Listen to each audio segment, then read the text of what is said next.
આજે ધર્મ હાટું આપણે કપાવવું નથી પડતું, પણ જેદી વખત હતો માથા દેવાનો તેદી માથા દીધા. એનો એક પ્રસંગ યુવાનો વડીલો સાંભળે છે, માતાઓ બહેનો અહીંયા જેટલા વચ્ચે ક્યાંય પણ સાંભળતા હોય ખાસ નોંધ લઈએ. મારા દેશની નારી શક્તિની શું તાકાત છે, માવડીઓ અહીં બેઠા છે એટલા માટે કહું છું. આ મને ગમતો એક પ્રસંગ છે. બપોરનું ટાણું, બપોર થોડાક નમી ગયેલા અને એવે ટાણે ગેડી દડે રમીને એક તરવરિયો યુવાન ઘરે આવે છે. ખાસ સાંભળજો, 10 મિનિટનો આ પ્રસંગ છે. પછી ભાઈને ફરી આપણે પાછા સાંભળશું, વળી ફરી હું પાછો એવો આવી આપણે એવું હોય તો આનંદ આપણને જે સમય આપ્યો છે એ સમયમાં આપણે આનંદ કરાવવાના છે. પણ બપોરને ટાણે બપોરા કર્યા કરવાનું ટાણું વયું ગયું અને બપોરા કરવા આવેલો નહીં, જમવા આવેલો નહીં. તરવરિયો યુવાન, રાજપૂત યુવાન પોતાના યુવાનો ભાઈબંધો આરે ગેડી દડે રમવા માટે ગયેલો. તોફાન કરે, ઘોડા ખેલવે, ગેડી દડે રમે. અને બપોર પછી આવ્યો ને આવીને કીધું ભાભીમાં મને જટ ખાવા દ્યો, જમવાનું દ્યો. એટલે કીધું કે આ બેસો દેવરજી હમણાં આપું. પણ એટલો બધો તરવરિયો યુવાન, જુવાની જેને કહેવાય ભગડતુતી રમતી હતી, તોફાની જુવાન કહેવા માંડ્યો ભાભીમાં જલ્દી ખાવા દ્યો. મેં કીધું ને હું જમવા બેહુતા જમવાનું તૈયાર હોવું જોઈએ, તમને કેટલી વાર કીધું. એટલે કીધું કે લ્યો આ રોટલો ફલાણું ઢીકડું મીંડા દેવા. આજ ભલે વાર લાગી, ભાભીમાં વાર ન લાગવી જોઈએ. 2-4 વાર જુવાને આવું કીધું ત્યારે નારી શક્તિ બોલી, સાંભળજો. ધીરેક દઈને એટલું કીધું ભાભીમાં, ઓહો હો મારા દેવરજીને તો આજ એટલી બધી ઉતાવળ છે કે બપોરા કરીને રોટલો ખાઈને જમીન સીધું સોમનાથની સખાયતે જવું લાગે છે. એમ સોમનાથની સખાયતે મારા દેવર જવાના લાગે, એટલી ઉતાવળ કરે છે. એટલે કીધું ભાભીમાં સોમનાથની સખાયતે કેમ? તો કે તમને ખબર નથી દેવરજી? ના ભાભીમાં સાહેબ મને ખબર નથી. તમને ક્યાંથી ખબર હોય? બસ ઘોડા ખેલવા, તોફાન કરવા અને આવીને રોટલા બગાડવા, આવો શબ્દ કીધો. પણ તા તો પગથી માથે ને માથેથી રમણ ગઈ જુવાનને. કીધું ભાભીમાં તમે મારા ભાભીમાં છો એટલે માં તરીકે હું તમારી પાસે લાડ કરું છું, પણ તમે મેણા મારો કે તમારે શું ખબર હોય તમારે ઘોડા ખેલવાના, તોફાન કરવાના, રોટલા બગાડવા, તો એવું શું સોમનાથની સખાયતે જવાનું, શું એવી ઘટના બનવાની છે? ત્યાંથી ભાભીમાં કીધું એ રાજપૂતાણીએ કે તો સાંભળી લ્યો દેવરજી, આફ્રિકાના જંગલમાંથી નીકળેલો ડેકારી નામનો અજગર શિકારને ભરડામાં લે એમ સમગ્ર ભારત વર્ષને ભરડામાં લેતા લેતા લેતા યવનોના ટોળા ઉતર્યા છે. અને જફરખાં આ નહીં આ તિથિએ સોમનાથ દાદાના મંદિરને તોડવા આવે છે. એટલે મને એમ થયું કે મારો દેવર ઘોડા ખેલવે છે તો એને તો ધર્મની ખેવના હોય ને તો કદાચ સોમનાથની સખાયતે જવાનું હોય. પણ દેવરજી સેના બહુ મોટી હો, એમ કહે છે કે દરિયો આમ હિલોળે ચીડવો ને એવી સેના આવે છે. અને મિત્રો 22 વર્ષનો યુવાન આમ રોટલાને અન્નને પગે લાગી, પોતાના ભાભીમાને પગે લાગી અને એટલું બોલ્યો તો ભાભીમાં દરિયા જેવી સેના આવે છે ને? કે હા. તો સાંભળી લ્યો, આ તમારો દેવર બોલે છે, એક રાજપૂત બોલે છે. તમે મારા ભાભીમાં કયો કે માં કયો, તમારો દેર ગણો કે ભાઈ કે દીકરો ગણો, કદાચ દરિયા જેવી સેનાઓ સામે આવતી હોય, ઈ સેનાના યુદ્ધના મેદાનમાં એકવાર દાંત ખાટા ન કરી નાખું તો હું હમીરજી ગોહિલ લઈ, આ મારી પ્રતિજ્ઞા છે ભાભી, તમારા સામે પ્રતિજ્ઞા લઈ જાઉં. હા હા હા, શું ખેવના છે આ દેશના યુવાનોને ધર્મ માટે. અને ઈ હમીરજી ગોહિલ અરઠીલામાંથી નીકળે, 200 રાજપૂતોને ભેળા લઈ અને અમારા માણસુર ગઢવી કરી અને ચારણ એને ઘોડે સવારી, ઘોડો લઈને કીધું તમે નીકળી જાઓ, ગામો ગામ જેટલા સનાતનીઓ હિન્દુઓ એને કયો કે સોમનાથ માટે આવવું હોય આવી જાજો, તમારી રીતે આ નહીં આ તિથિએ યુદ્ધ થવાનું છે. એ માણસુર ગઢવી એની રીતે નીકળી ગયા, ગામડે ગામડે અવાજ કરતા જાય અને 200 રાજપૂતોને સાથે લઈ જે ગણપતિ મહારાજના પંડાલમાં મળ્યા છે. સનાતન ધર્મની વાતો અહીંયા ગીતો ગવાય, આનંદ થાય, ગોળ થાય. પણ એકાદો પ્રસંગ એવો યુવાનોને વળી વળીને અમારે કહેવું પડે છે, કારણ કે બહુ આપણામાં ગરી ગયું છે. વેબસાઇટો તમે જુઓ, આ સિરીઝો જુઓ, તમે સિરિયલો જુઓ, સારું બતાવવામાં આવતું જ નથી. એક ડાયરા જ રહ્યા છે, બાપ ને દીકરી, ભાઈ અને બેન ભેળા બેહીને સાંભળી હગે એવા. બાકી તો બધું કસરો જ નકરો ભરવામાં આવે છે. એટલા માટે અહીંયા રાયડું નાખી નાખીને કેવું પડે છે. એ 200 રાજપૂતોને હમીરજી ગોહિલ નીકળે અને ગાંડીગીરની માલિકોર અઘોર જંગલના ગીરના અજબ ખંજરી જ્યાં બજે ભયાનક પડસન ગોદ પહાડ તણી જ્યાં પાડ તણા જીલે પડસંદા પ્રજા ગડી ખમ પહાડ તણી જીવન હાટા શીર તણા જ્યાં ગાજે જંગલ ગીર તણા. ઈ ગાંડીગીરની માલિકોર એક નદીને કાંઠે, હિંગવડાને કાંઠે હમીરજી ગોહિલ 200 રાજપૂતો સાથે રાત રોકાણ કરે, પડાવ નાખે છે. જેમાં પછી રાજપૂતો હુઈ ગયા છે, સવારે પાછું સોમનાથ માટે નીકળી જવાનું છે.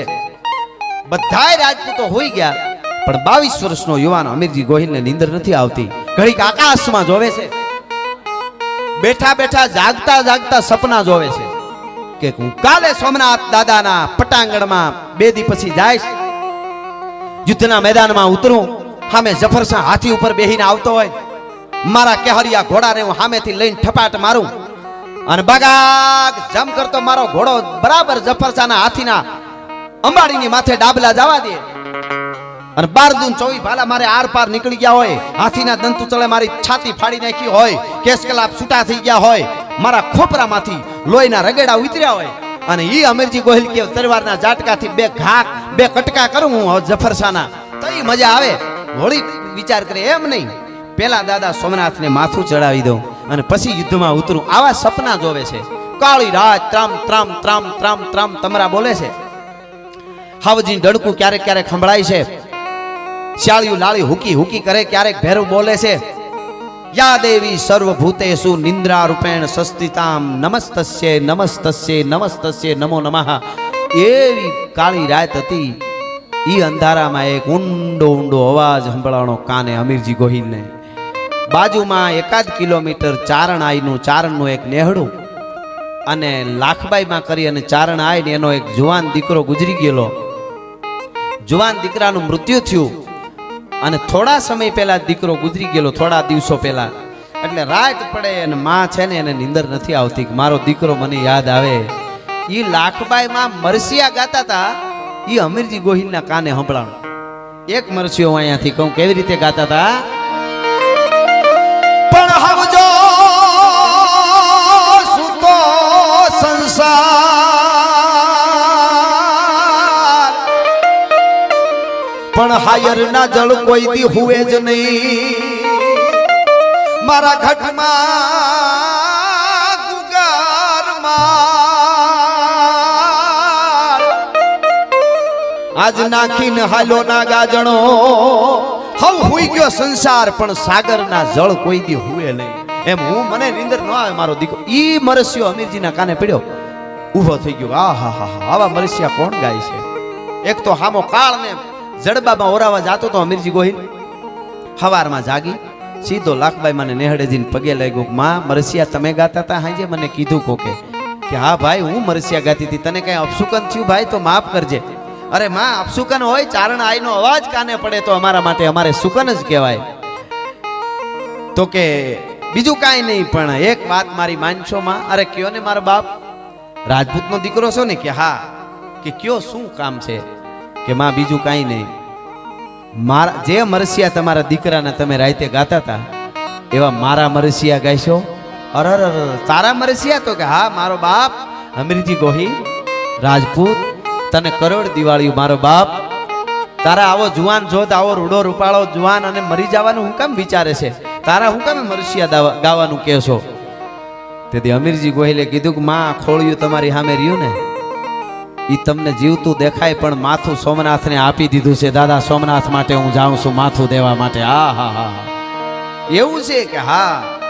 જોજો લાખબાઈ માં એટલું જ પૂછ્યું, એમ ન કીધું કે લગ્ન થઈ ગયા કે નથી થયા, એમ ન કીધું. ખાલી એમ કીધું ઘરે કોઈએ રોક્યો નહીં ભાઈ, કે માં રોકે એવું ઘરે કોઈ નથી.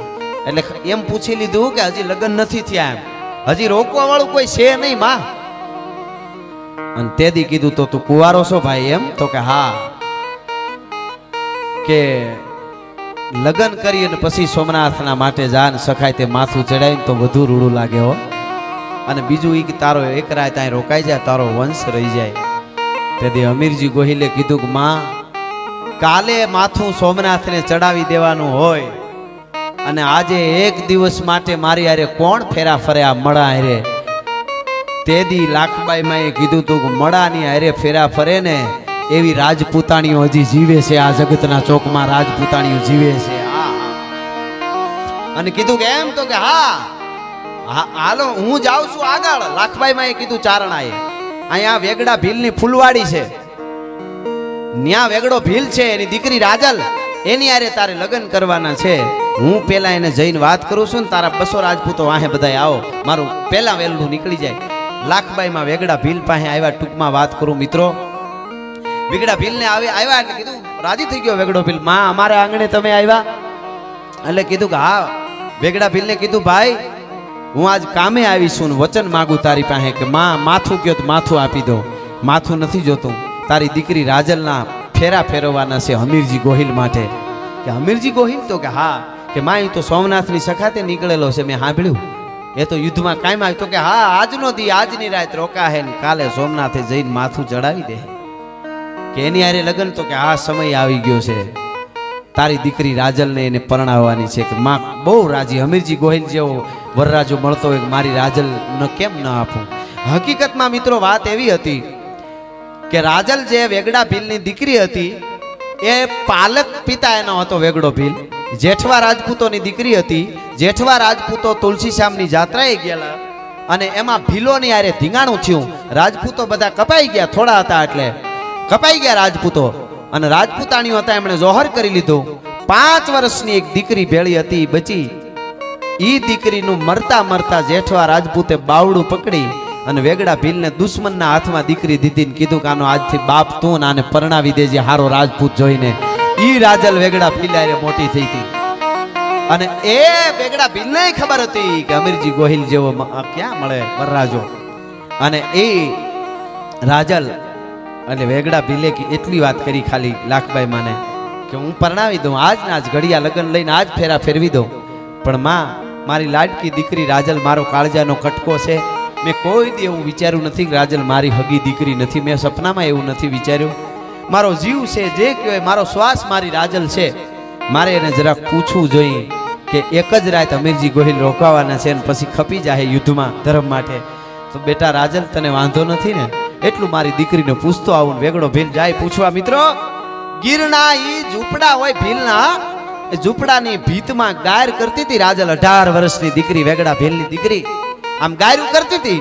પાછળથી આવીને બાપે એટલું કીધું કે બેટા રાજલ, કે હા બાપુ. ગાયર કરતા કરતા આમ કીધું, હા બાપુ, કે બેટા તારા લગ્ન કરવાના છે આજ જ. તો દીકરી હરમાઈ ગઈ, નીચું જોઈ ગઈ ને એટલું કીધું બાપુ મને પૂછો કા? પૂછવાનું થોડું મને હોય બાપુ, એમાં લગ્ન કરવા હોય એમાં. કે બેટા પૂછું છું એટલા માટે, હમીરજી ગોહિલ હારે તારા લગ્ન કરવાના છે.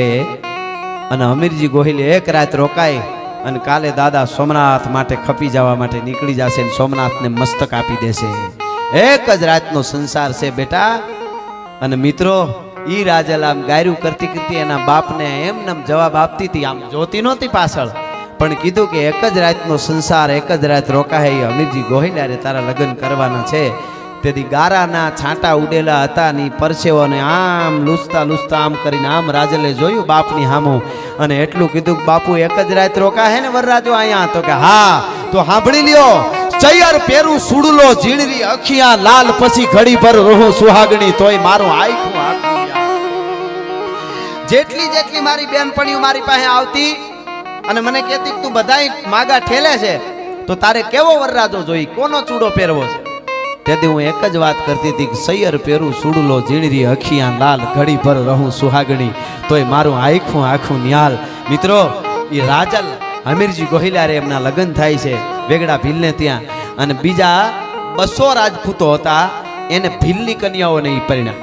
200 રાજપૂતો ભીલની કન્યા, આ તો રાજપૂતાણી હતા, પણ બીજા 200 રાજપૂતો ભીલ કન્યાઓને પરિણ્યા. અને હાથ ગરણાનો સમય થયો ને ત્યારે 1100 ભીલો આવીને ઉભા રહ્યા અને કીધું કન્યાદાનમાં કરિયાવરમાં અમે 1100 માથા આપી છે.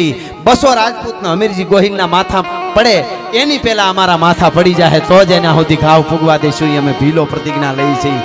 ધર્મને માટે કેટલો ખેવના છે. બીજે દી એક રાત ત્યાં રોકાય છે, સવારમાં વિદાય લે છે. અને મિત્રો, દાદા સોમનાથના પટાંગણમાં બાટકો બોલ્યો સજિયા છે બખ્તર પાક્યા નખતર સકર વકર ગણ શંકરના મર્દોય મુસાળા ધર્મ ધજાળા ગજવે ગાળા ડુંગરના અસરાણ દેગળ બળ હેગળ પેગળ મોગલ નાદળ આવી સડ્યા.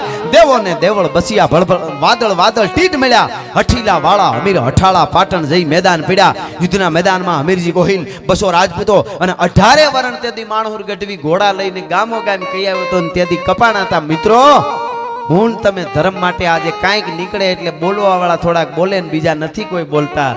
તેથી દાદા સોમનાથ માટે તાળીઓ પાડવા વાળા 2000 કિન્નરો કપાઈ ગયા હતા સોમનાથના પટાંગણમાં ધર્મના માટે, રાષ્ટ્રના માટે. અને હવા મણ જનોય ભેળી થઈ એટલા ભૂદેવો કપાઈ ગયા હતા. હવામણ જનોય ભેળી કરીને જોખી દે હવામણ થાય એટલા તો ભૂદેવો અને 18 વર્ણને અમીરજી ગોહિલ યુદ્ધના મેદાનમાં ઉતરો દાદાને મસ્તક ચડાવી દીધું. ટૂંકમાં મારે કહેવું છે ઈ કે યુદ્ધ સમાપ્ત થયું, દુશ્મનોના દાંત ખાટા કરી નાખ્યા અને એ ઘટનાને માથે કહેવાય છે કે 5-7 વર્ષ વયા ગયા. એ 7 વર્ષ પછી હવારના પોરમાં દાદા સોમનાથની આરતી ચાલે. મંદિર તો તૂટેલું હતું પણ એની આરતી થતી હતી. એ સોમનાથની આરતી થતી હતી. ત્યાં આવી આંગળીએ નાનકડા એક બાળકને 5-6 વર્ષના છોકરાને લઈને એક બાઈ આવી, સોમનાથને પગે લાગી. બાઈ પાછી વળી, છોકરો મીનો વેન કરવા, જીદ કરવા કે મારો બાપ ક્યાં છે, મને મારા બાપ પાસે લઈ જા. જ્યારે હું તને કહેતો હતો કે તારો બાપ છે ત્યાં હું એક દી લઈ જાય, હું પૂછ્યા કરું મારો બાપ ક્યાં છે, મને ગામના છોકરા પ્રશ્ન કરે છે તું ન બાપો છો, તું બાપ વગરનો છો, તો મારો બાપ ક્યાં છે મને લઈ જા. તેથી તું માં એમ કહેતી કે સોમનાથ જાય ત્યારે તારા બાપ પાસે લઈ જાય. તો આજ અહીંયા આવ્યા છે તો મારા બાપ ક્યાં? એટલે કીધું બેટા જો મંદિરમાં બેઠો ઈ તારો બાપ. અને ત્યારે એ બાળક એટલું બોલ્યો કે માં ઈ તો દુનિયાનો બાપ છે, મને સમજાય માં, ઈ દુનિયાનો બાપ છે, દાદો સોમનાથ છે. દુનિયાના બાપની હું મારા બાપની, મારા જન્મદાતા મારો બાપ કોણ એની વાત કરું છું. તેદી બાએ કીધું કે બેટા સાંભળી લે, તો દુનિયાના બાપને જેદી જરૂર પડી ને તેદી માથું દીધું. આ બાજુ બેઠો એ હમીરજી ગોહિલ તારો બાપ છે. ભલા માણસ, દુનિયાના બાપને જરૂર પડી તેદી માથું દીધું. એ હમીરજી ગોહિલ તારો બાપ છે. આવી ઘટનાઓ બની છે ત્યારે ધર્મ બચે છે, એમને નથી બચે.